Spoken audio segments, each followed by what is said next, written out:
आप सबों को इलेक्ट्रोस्टैटिक्स का लेक्चर नंबर 6 में पुनः एक बार ज़ोरदार स्वागत है। और आज का वीडियो कुछ विशेष है क्योंकि आज सिर्फ क्वेश्चन सेशन है। जो लेक्चर नंबर 5 में हमने कुलोम्ब्स लॉ के बारे में पढ़ाया था, तो कुलोम्ब्स लॉ से रिलेटेड नीट का, जेईई मेन का, एडवांस का जो कुछ क्वेश्चन है उसको बनाना है। इसलिए पेन और कॉपी सामने लेकर के बैठ जाइए। यहाँ हम समझाएंगे क्वेश्चन और आप बनाइएगा, फिर उसको हम बना देंगे और लास्ट में 2 या 3 क्वेश्चन आपको होमवर्क के लिए दे देंगे। बाद में उसको कमेंट में आंसर लिख दीजिएगा, जिससे हमको ये पता चलेगा कि आप सब लोग कितने गौर से वीडियो को देख रहे हैं। आइए क्वेश्चन पर हम लोग सीधे चलते हैं। क्वेश्चन सेशन है आज का, नीचे लिख भी दिए हैं on the basis of Coulomb's law. सिर्फ आज कुलोम्ब्स लॉ के बेस पर है। क्वेश्चन आपका है a charge of 1 coulomb is placed at the top of your college building. कहने का अर्थ क्या है कि एक कूलम्ब का चार्ज है जो आपके कॉलेज के बिल्डिंग के ऊपर रखा गया है। एंड अनदर इक्वल चार्ज, और एक दूसरा चार्ज है जो बिल्कुल इतना ही है, इक्वल एक ही कूलम्ब है, यानी एक कूलम्ब के 2 चार्ज है, जो एक रखा गया है आपके कॉलेज बिल्डिंग के टॉप पर, and another equal charge at the top of your house, और दूसरा जो 1 कूलम्ब का चार्ज है वो आपके घर के छत पर रखा गया है। तो कह रहा है कि take the separation between the 2 charges to be 2 kilometre, यानी इन दोनों चार्ज के बीच की दूरी आपको 2 किलोमीटर लेना है। मतलब साफ साफ कहिए तो आपके घर और आपके कॉलेज के बीच की दूरी कितना है, तो 2 किलोमीटर है। तो find the force exerted by the charge on each other, माने एक दूसरे पर जो एक कूलम्ब का चार्ज है कितना फोर्स अप्लाई करेंगे। फिर अगला इसी में सेकेंड क्वेश्चन है, how many times of your weight is this force, और जो फोर्स का वैल्यू आएगा वो आपके वेट से कितना टाइम्स है, यानी कितना गुना है। क्या आप बना सकते हैं पॉज करके, और इसको बना करके आप देखिए, हम अभी तुरंत बता रहे हैं। अब आप इसको बना लिए होंगे, आगे बढ़ते हैं हम इसको मिटा करके और बात करते हैं इसके क्वेश्चन पर। फटाफट देखिएगा। ये तो तय है कि ये कुलोम्ब्स लॉ पर ही बनेगा क्योंकि 2 चार्ज के बीच फोर्स के बारे में बात कर रहा है। तो आइए हम पहले देख लेते हैं कि आपको दिया क्या गया है।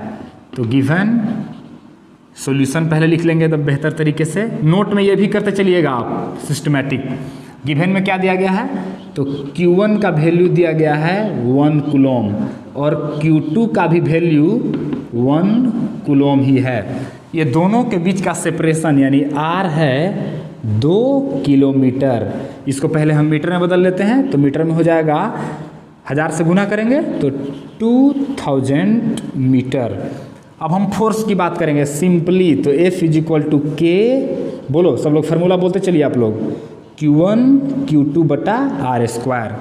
अब देखिए यहाँ सॉल्व करेंगे हम, तो K का वैल्यू जानते हैं 9 × 10⁻⁹ जस्ट पीछे निकाले थे। इपिसिलोन का वैल्यू भी आप एक बार याद कर लीजिए, 8.85 × 10⁻12। चलिए 9 × 10⁹ Q1 1 है, Q2 भी 1 है, बटा R 2000 है का स्क्वायर। ठीक है। अब देखिए इधर 9F = है 9 × 10⁻9 बटा 2 दूनी 4 गुने 10 के पावर 3 है, और 3 का जब पावर 2 कीजिएगा तो आ जाएगा 9 × 10⁻9 बटा 4 × 10⁻3 दूनी 6। अब आगे चलते हैं, पूरा सिस्टमैटिक बता रहे हैं क्योंकि आगे आपको खुद से बनाना है। F = 9 × 10⁻9, और जो ये है 10⁻6, इसको ऊपर लेकर के जाएंगे तो 10⁻6 बटा 4 हो जाएगा। अब आगे देखिए F = पहले इसको सॉल्व कर लेते हैं, अभी छोड़ देते हैं इसको। तो 9/4 × 10⁻, मल्टीप्लिकेशन है, इसमें पावर ऐड होता है, मतलब गुना में पावर जुटता है, तो जोड़िएगा तो 9 + -6 यानी प्लस माइनस माइनस, तो 9 - 6 दैट मीन्स कितना 3। और जब 4 से 9 को काटिएगा तो 4 दूनी 8, 1 बचा यानी कि 4 दूनी 8, 4 पचे 20।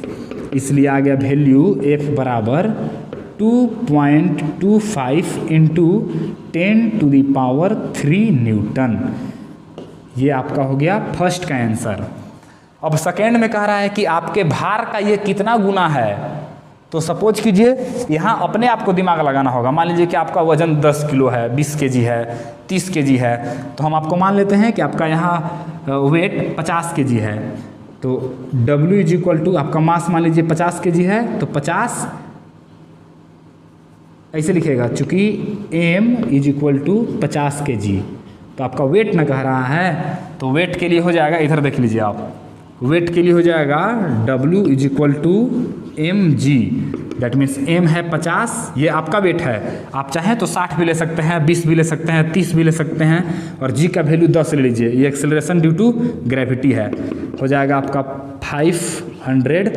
वेट है ना, वेट का ऐसा यूनिट न्यूटन ही होता है, मास का ऐसा यूनिट केजी, जबकि वेट का ऐसा यूनिट न्यूटन। आपको ग्रेविटेशन में 11th में हम अच्छी तरह से पढ़ा चुके हैं ये।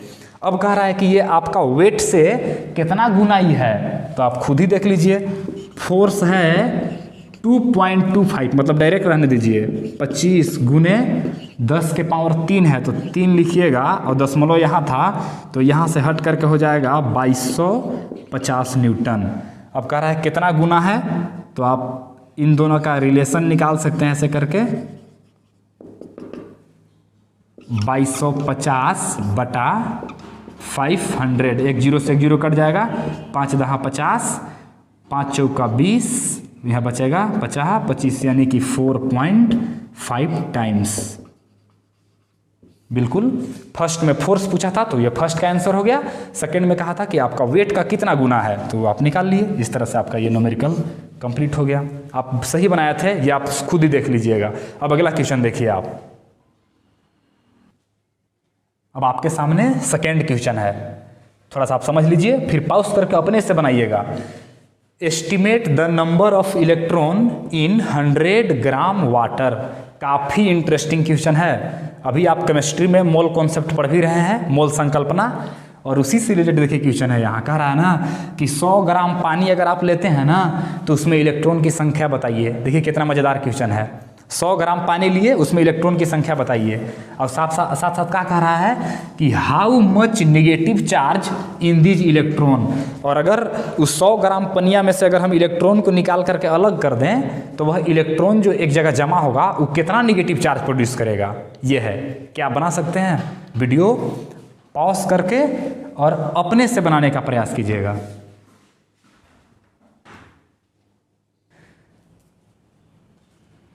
आइए इसको बनाते हैं। आप लोग बना के ट्राई किए होंगे। इसको दो तरह से बनाएंगे। पहले हम अपने मेथड से, यूनिटरी मेथड से, यानी एक एक नियम से बना देते हैं, और दूसरा में जो अबुल सर का जो केमिस्ट्री में आप मोल कॉन्सेप्ट पढ़ रहे थे उससे, और उससे और ज़्यादा आसान बनेगा। पर पहले यूनिटरी मेथड से देख लीजिए। 100 ग्राम वाटर की बात कर रहा है, यानी सबसे पहले हम जान लेते हैं कि वाटर के लिए फार्मूला क्या होता है, तो H2O। अब सबसे पहले हम जानेंगे कि इसका मोलिकुलर मास कितना है, तो 16 और 2 18 ग्राम होता है। अब अवोगाड्रो के रूल के अनुसार 18 gram of water contains 6.022 into 10 to the power 23 मोलेकुल्स।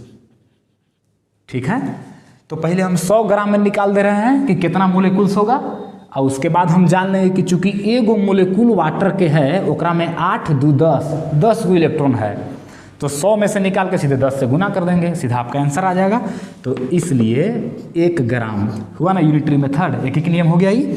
1 gram 6.022 into 10 to the power 23 बटा कितना हो जाएगा 18, इतना मोलेकुल्स। अब इसलिए 100 gram of water contains 6.022 into 10 to the power 23 बटा 18 गुने कितना हो जाएगा 100, इतना मोलेकुल्स हो गया। ठीक है,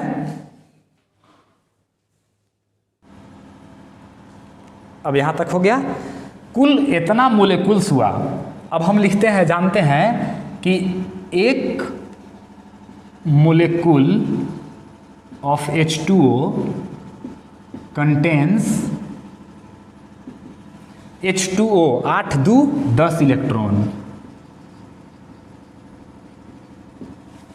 एक मोलेकुल में 10 इलेक्ट्रॉन होता है और 100 ग्राम वाटर में इतना मोलेकुल निकला, तो इतना से 10 में गुना कर देंगे, टोटल नंबर ऑफ इलेक्ट्रॉन निकल जाएगा। इसलिए अगर हम डायरेक्ट लिख दे रहे हैं, यहाँ से थोड़ा अपने समझिएगा, total number of electron in 100 gram water is equal to 100 पहले ही लिख देते हैं यहाँ, 100/18, फिर ये है गुने 6.022 गुने 10⁻23।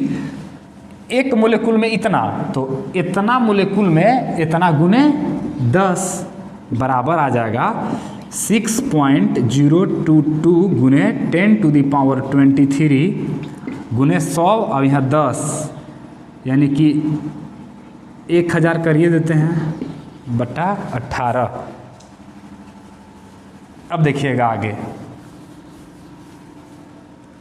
यहाँ से एक जीरो इसमें अटैच करेंगे हम तो हो जाएगा 60.22 गुने 10⁻23 और एक जीरो यहाँ अटैच कर दिए हैं तो दो बचा, तो 10⁻25 और बटा में 18। इसलिए इसको जब हम काटेंगे तो 18 तिहाई 3.31 इंटू 10⁻25 इलेक्ट्रॉन, यही हो गया आपका आंसर।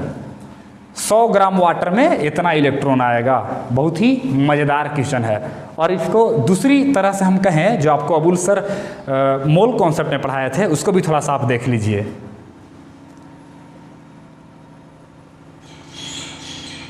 यहाँ देखिए, यह है n यानी mole, mole is equal to W/m। ये जो W है वो है मास इन ग्राम बटा ये जो m है वो है मोलेकुलर मास। तो मोलेकुलर मास आप H2O को जान नहीं रहे हैं 18, और दिया गया था क्वेश्चन में 100 ग्राम, तो 100/18। अब अगर आप मोलेकुल्स निकालिएगा तो 100/18 है, यानी 100/18 गुने अवोगाड्रो नंबर से मल्टीप्लिकेशन कर देंगे। अब चूंकि आप जानते हैं कि एक मोलेकुल्स में 10 इलेक्ट्रॉन होता है, तो ये टोटल मोलेकुल्स निकल गया, तो फिर टोटल नंबर ऑफ इलेक्ट्रॉन ये मोल हो गया। और जैसे ही गुना करेंगे अवोगाड्रो नंबर से तो इतना मोलेकुल हो गया, और 10 से गुना कर दोगे तो ये इलेक्ट्रॉन हो गया। अब अगर आप देखना चाहें कि दोनों कितना सिंपल है, तो ये और ये मिलाइएगा आप, यानी ये वाला इसको और इसको मिलाइएगा तो बिल्कुल सेम है। तो आपको पहले ही बना लेना चाहिए था, या तो इस मेथड यूनिटरी मेथड से या तो इस मेथड से। उम्मीद है कि आप समझ गए होंगे। आपके सामने अब थर्ड टाइप क्वेश्चन है, देखिए। और ये क्वेश्चन पिछला वाला क्वेश्चन से बिल्कुल रिलेटेड है। क्या कह रहा है? Suppose all the electrons of 100 gram water, जो पिछला में आप निकाले थे ना, 100 ग्राम वाटर में आया था 3.31 इंटू 10⁻25 इलेक्ट्रॉन। सेकेंड क्वेश्चन में, अभी का वीडियो का सेकेंड क्वेश्चन में, तो वही कह रहा है कि suppose all the electrons of 100 gram water are pumped together to form a negatively charged. मैंने उस सबको पम्प्ड करके हटा के अलग में इस तरह से अलग कर दिया जा रहा है कि वे नेगेटिवली चार्ज को फॉर्मेशन कर सकते हैं उसका।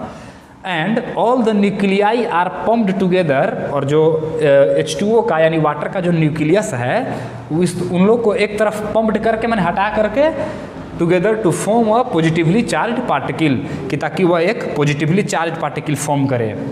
तो कह रहा है कि if these two particles are situated 10 centimetre away from each other. कहने का मतलब क्या है, ये हो गया आपको इलेक्ट्रॉन का, तो इलेक्ट्रॉन में यहाँ माइनस दे दीजिएगा, इसको Q1 मान लीजिएगा।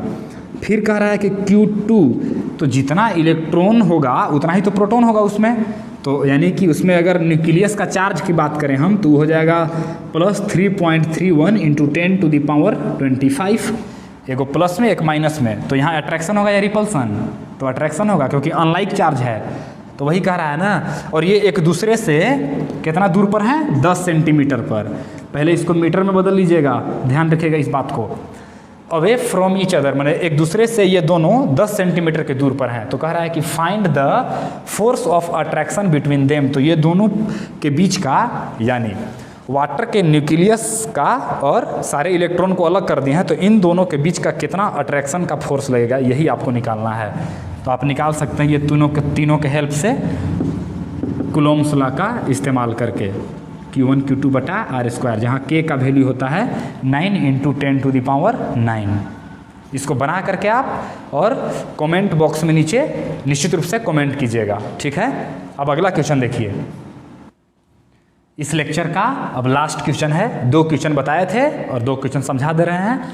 कमेंट बॉक्स में इसको अच्छी तरह से बना करके आप और निश्चित रूप से कमेंट करिएगा जो अभी 12 में पढ़ने वाले स्टूडेंट होंगे, ताकि हम सारे टीचर को ये पता चले कि आप केयरफुली पढ़ रहे हैं घर पे, ठीक है। तो आइए इसको समझिए पहले।